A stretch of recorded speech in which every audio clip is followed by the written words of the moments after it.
Welcome student, मैं हूँ ऐश्वर्या मेहता बाल मंदिर से और आज मैं आपको बताऊंगी प्रबंध की प्रकृति के बारे में कि प्रबंध क्या है।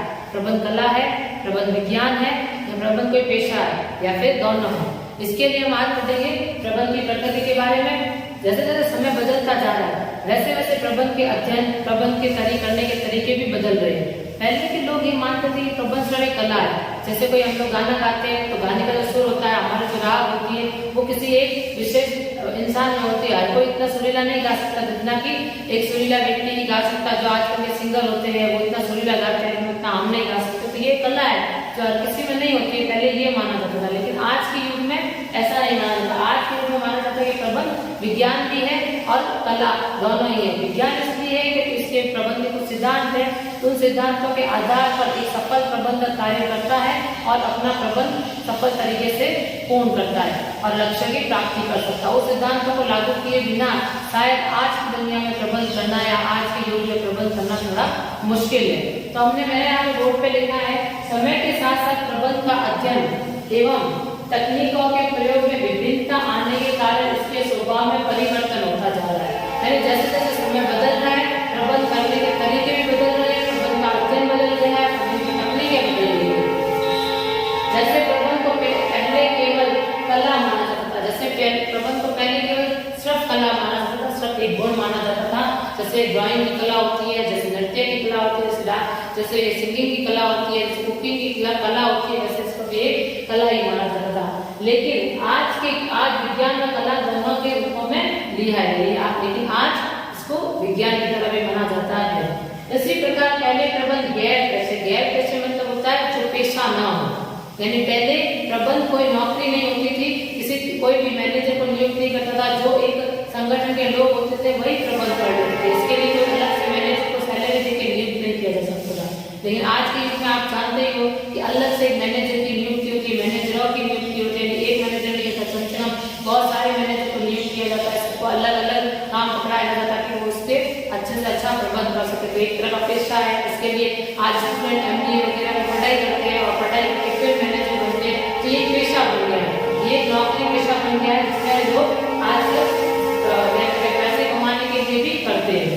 अब इस विचारधारा विभिन्नता को दूर करने के लिए विज्ञान का कला स्वरूप जानना आवश्यक है। अब जो लोग मानते हैं कुछ की ये कला है या कुछ लोग मानते हैं कि ये विज्ञान है, तो असली में क्या है? तो इस विचारधारा को जानने के लिए हमें यह जानना जरूरी है कि ये विज्ञान है या कला। अब तभी पता चल सकता है कि ये विज्ञान है या कला है, दोनों है। इसके लिए हमें आगे पढ़ना पड़ेगा। मतलब ये जो प्रबंध है वो विज्ञान है या वो कला है, इसको जानने के लिए हमें इसको डिटेल में पढ़ना पड़ेगा। तो हम बारी एक एक करके पढ़ेंगे। पहले हम पढ़ेंगे कि प्रबंध एक कला कैसे है।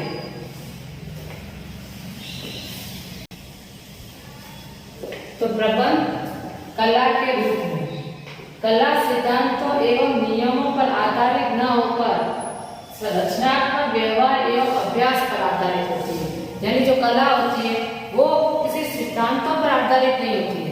वो तो हमारे रचनात्मक, हमारी क्रिएटिविटी कितनी अच्छी है, हम कितनी अच्छी कल्पना कर सकते हैं, हमने किस चीज की कितनी अच्छी प्रैक्टिस की है, उस पर निर्भर करती है। अगर हम डांस की बहुत अच्छे से प्रैक्टिस करते हैं तो हम और अच्छा डांस कर सकते हैं। अगर हम राग की बहुत ज्यादा गाना गाते हैं, गाने की प्रैक्टिस करते हैं तो हम बहुत अच्छे सिंगर बन सकते हैं। तो इसके कोई नियम नहीं होते, इसके कोई सिद्धांत नहीं होते कि आप ये चीज पढ़ लो तो आप बहुत अच्छा डांस कर सकते हो या आप एक पेपर पढ़ लो तो आप बहुत अच्छा गाना गा सकते हो। ऐसा नहीं हो सकता। तो कला में अभ्यास करना बेहद जरूरी है। अभ्यास करके इंसान बहुत परफेक्ट बन सकता है।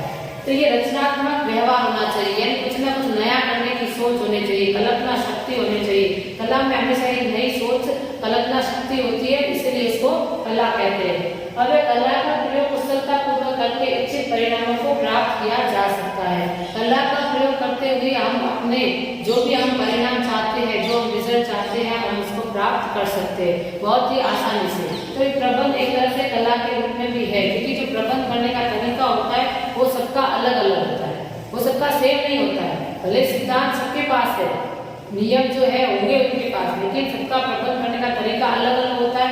इससे उसके परिणाम भी अलग अलग निकल कर सामने आते हैं, इसलिए ये एक तरह की कला है। अब हम इसकी कला के लक्षणों के बारे में पढ़ेंगे।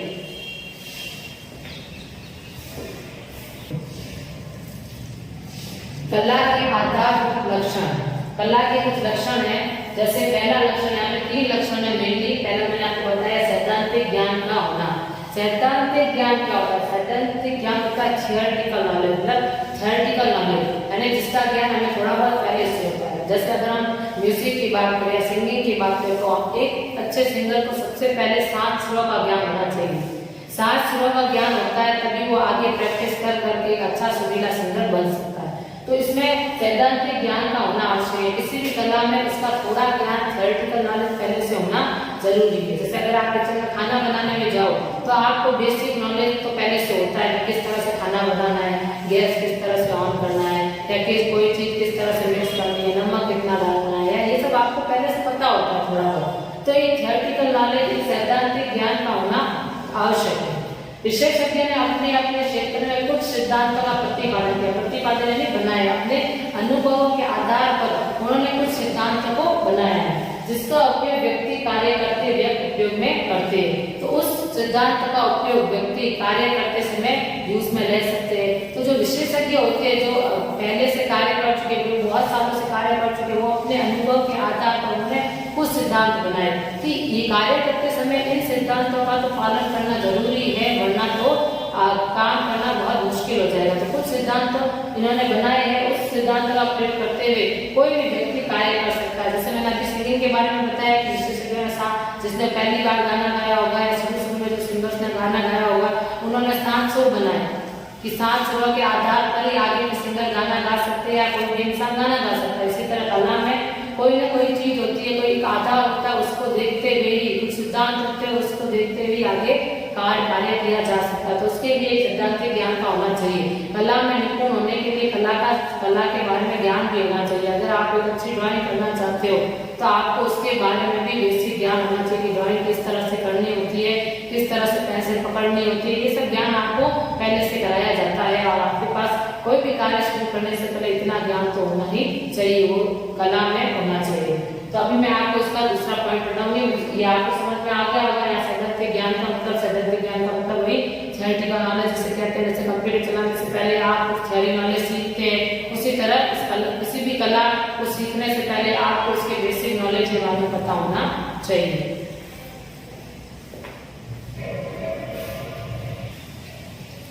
तो दूसरा इसका आधारभूत लक्षण है, दूसरा आधारभूत लक्षण है व्यक्तिगत योग्यता अनुसार उपयोग।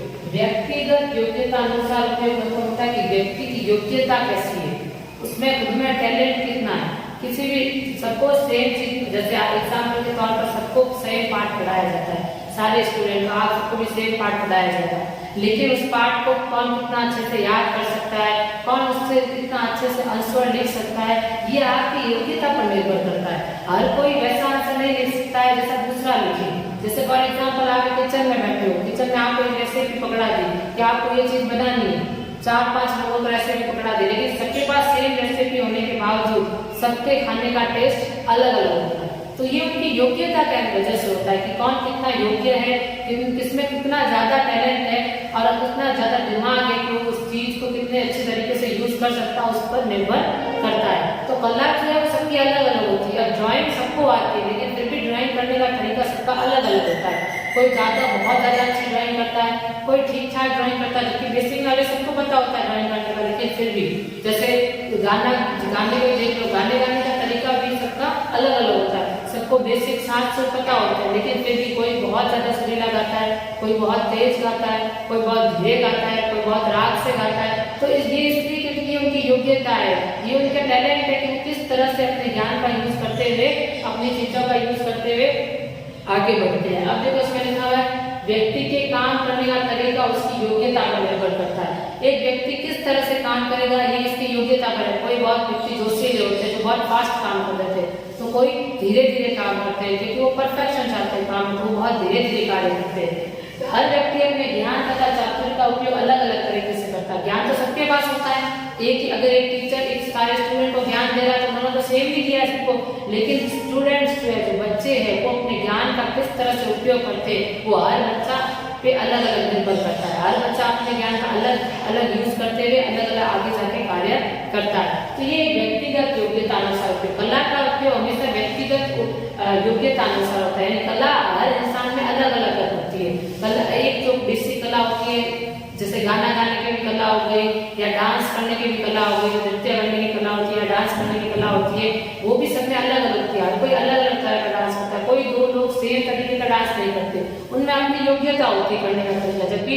दोनों में ज्ञान तो सेम ही होता है, लेकिन उनको दिखाने का तरीका, प्रदर्शन करने का तरीका, उसका उपयोग करने का तरीका लोगों में अलग अलग होता है। तो अब हम तीसरा पॉइंट पढ़ते हैं। तीसरा पॉइंट है व्यवहार एवं रचनात्मक पर आधारित है। व्यवहार में हम इसको अभ्यास यानी प्रैक्टिस, और रचनात्मक यानी आपकी क्रिएटिविटी, आपकी क्रिएटिविटी कल्पनाशील हो, उस पर आधारित है। सभी कला अभ्यास से रचना से जुड़ी हुई होती है, यानी सारी कलाएं अभ्यास से जुड़ी हुई है, रचना से जुड़ी हुई है। तो आप कितना अच्छा सोच सकते हो, कितना अलग सोच सकते हो, कितना क्रिएटिव सोच सकते हो, आप कितना आप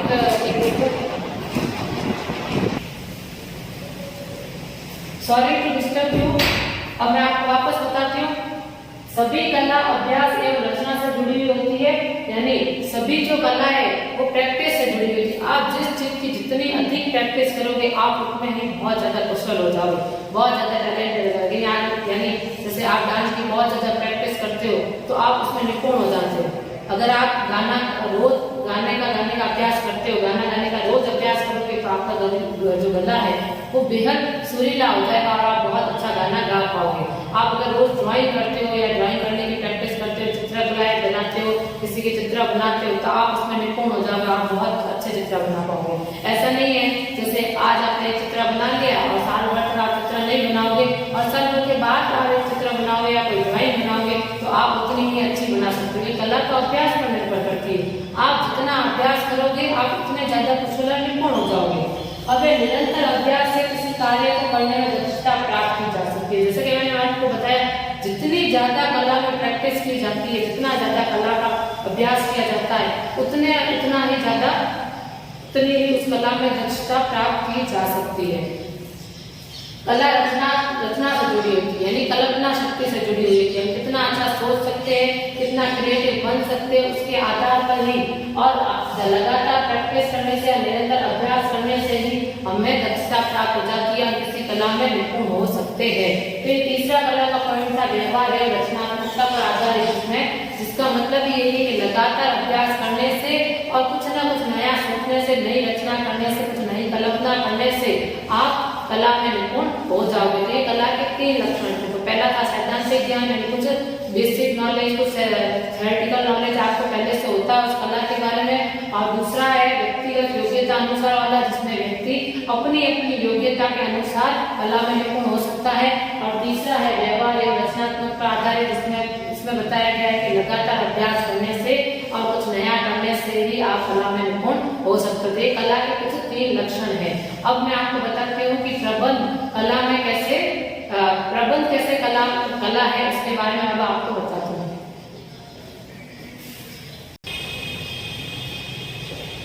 तो प्रबंध में कला की विशेषता है। प्रबंध कैसे कला है, तो उसकी पहले जाने की प्रबंध में कला की कौन कौन सी विशेषता है, जिसकी वजह से हम ये माने कि प्रबंध एक कला है। तो पहला एक सफल प्रबंधक प्रबंध कला का उपयोग संगठन में दिन प्रतिदिन के कार्य में करता है।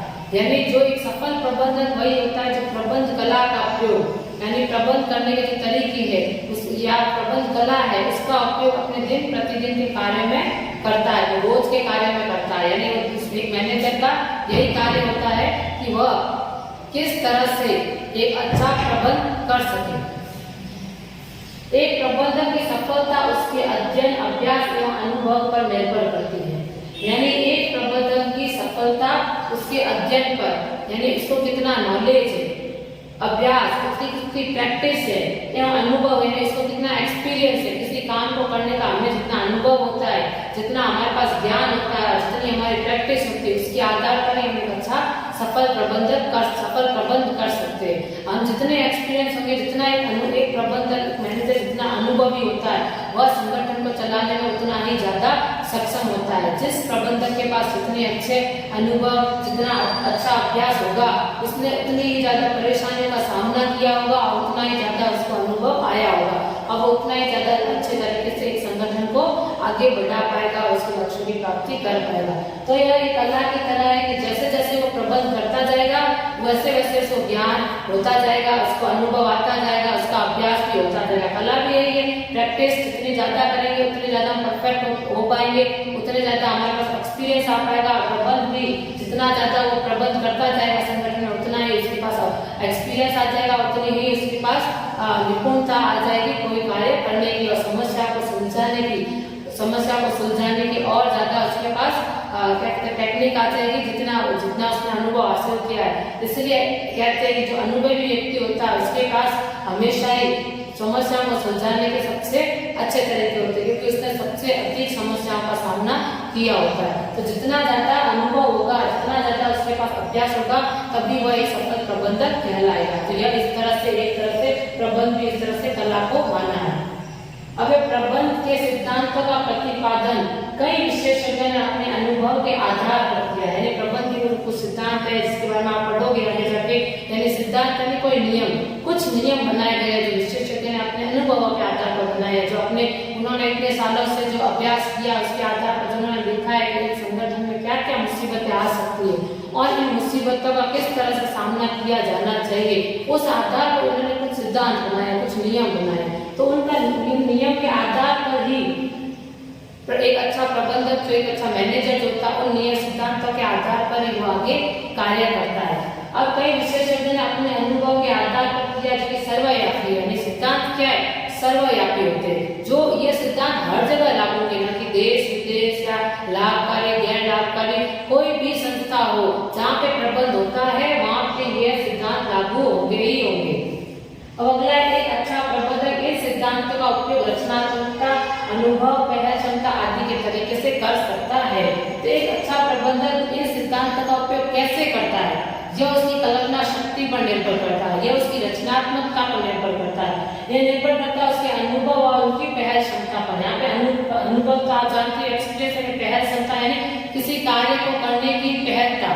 यानी कोई जो कुछ लोग होते हैं जो कुछ नया कार्य नहीं करना चाहते या कोई कार्य तो पीछे हट जाते हैं, लेकिन अच्छा प्रबंधक वही जो हमेशा आगे आए कार्य करने के लिए, यहाँ यह कार्य मैं कर सकता हूँ और उसे मैं करके दिखाऊंगा। तो ये पहल क्षमता आदि के तरीके से वो सिद्धांत का उपयोग करता है और सफल प्रबंध करके वह एक संगठन के लक्ष्य की प्राप्ति कर सकता है। तो मैंने आपको यहाँ पे 2 पॉइंट अभी बताए, इसमें एक सफल प्रबंधक कला का उपयोग कैसे एक प्रबंध कला का उपयोग करते हुए अपने दिन प्रतिदिन के कार्य को करेगा। यानी एक सफल प्रबंधक अपनी प्रबंध कला का उपयोग करते हुए संगठन को चलाता है और संगठन के लक्ष्यों की प्राप्ति करता है। अपने अनुभवों के आधार पर, अपने अभ्यास के आधार पर, अपने ज्ञान के आधार पर वह अच्छे से अच्छा प्रबंध करने की कोशिश करेगा। अब दूसरे में मैंने बताया कि प्रबंध के सिद्धांतों का प्रतिपादन जो हुआ है, कुछ विशेषज्ञों ने अपने अनुभव के आधार पर कुछ नियम, कुछ सिद्धांत बनाए हैं। उन सिद्धांतों के आधार पर ही आगे की दुनिया या फिर आगे के जो मैनेजर है उन सिद्धांतों को देखते हुए ही प्रबंध करते हैं। वो सिद्धांत काफी हेल्पफुल है जो हर संगठन में लागू होते हैं, क्योंकि ये सर्वव्यापी है। ये जो कुछ विशेषज्ञ ने बनाए सिद्धांत ये सर्वव्यापी है, जो हर जगह लागू होते हैं, बस इसको लागू करने का ढंग अलग अलग होता है। अब वो अलग अलग इसलिए होता है क्योंकि ये कला है और योग्यता, हर व्यक्ति की योग्यता अलग अलग होती है, तो योग्यता के अनुसार वो इन सिद्धांतों का अलग अलग तरीके से उपयोग करेगा। तो इस तरह से कला का भी एक पॉइंट था कि वो योग्यता अनुसार हर व्यक्ति में अलग अलग होती है और प्रबंध करने का तरीका भी हर व्यक्ति में अलग अलग होगा। भले सिद्धांत सेम हो लेकिन सिद्धांतों को लागू करने का तरीका अलग अलग ही होगा।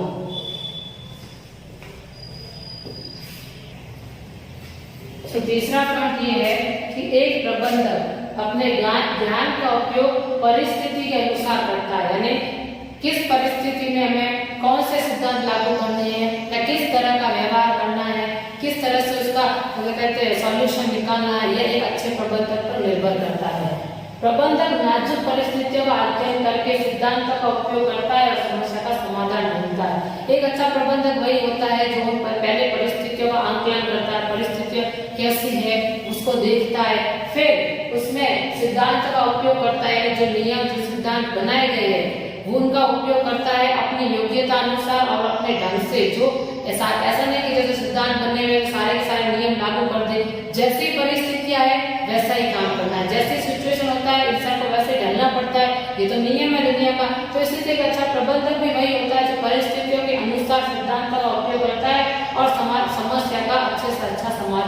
ढूंढता है। यहाँ पे अपने ज्ञान का उपयोग लिखा है, यानी उसके पास जितनी भी योग्यता है, जितना भी ज्ञान है, जितना भी अनुभव है, उसके आधार पर परिस्थितियों का अच्छे से अच्छा समाधान निकालने की पूरी कोशिश करता है। तो यह हर इंसान से इंसान अलग अलग होगा, पर्सन टू पर्सन अलग होगा। समस्या का समाधान, समस्या भले सबकी सेम हो, लेकिन कला की तरह, जैसे कला का प्रदर्शन सबके तरफ से अलग अलग होता है, डांस का प्रदर्शन हल्का अलग अलग होता है, गाने की राग सबकी अलग अलग होती है, वैसे प्रबंध करने का तरीका भी पर्सन टू पर्सन अलग अलग ही होगा। तो इसीलिए यह प्रबंध एक कला है। इसलिए प्रबंध क्या है? एक कला है। प्रबंध, एक अच्छा प्रबंधक अपनी योग्यता, अपने अभ्यास, अपने अनुभवों के आधार पर परिस्थितियों का सामना करता है और परिस्थितियों का समाधान निकालता है। इसलिए यह प्रबंध एक कला है। एक सर्वश्रेष्ठ प्रबंधक वह होता है जो उच्च प्रशिक्षण एवं शिक्षा प्राप्त है, यानी जिसके पास ज्ञान है, जिसके पास शिक्षा है, वो अपनी कल्पना शक्ति यानी सोचने की शक्ति, सृजनता है, क्रिएटिव करने की शक्ति जैसे गुणों से संगठन के लक्ष्य को प्राप्त कर सकता है। यानी यह एक सफल प्रबंधक वही होता है जो अपने ज्ञान का उपयोग करते हुए, कल्पना शक्ति का उपयोग करते हुए, सृजनता का यानी कुछ क्रिएटिव करने की सोच से वो आगे बढ़े और कुछ हासिल करे, यानी संगठन के लक्ष्य को हासिल करे। तो इसलिए एक प्रबंध एक कला भी है, क्योंकि इसमें पर्सन टू पर्सन, इंसान टू इंसान करने का तरीका अलग अलग होता है। अपने ज्ञान का उपयोग किस तरह से करता है वो उसकी योग्यता पर निर्भर करता है, और इसके नियम फिक्स नहीं होते। मतलब जैसे साइंस का फॉर्मूला होता है, वो कोई भी दो केमिकल को मिक्स करने से जो रिएक्शन होगी वो मैं करूं या आप करो या कोई और करे, किसी भी दो केमिकल को मिलाने से तीसरा केमिकल बनना है वही बनेगा साइंस में। ऐसा ही होता है साइंस में कि व्यक्ति कोई भी हो, लेकिन जो फॉर्मूला, जो दो रिएक्शन होती है वो हमेशा सेम होती है, लेकिन ऐसा इसमें नहीं होता है। कला में ऐसा नहीं होता है कि कला में हर किसी के करने का तरीका अलग होता है और उसके द्वारा परिणाम भी अलग अलग आते हैं। इसलिए प्रबंध एक कला भी है। अब अगले वीडियो में हम पढ़ेंगे कि प्रबंध विज्ञान कैसे है, तो वो हम अगले वीडियो में पढ़ेंगे। ओके।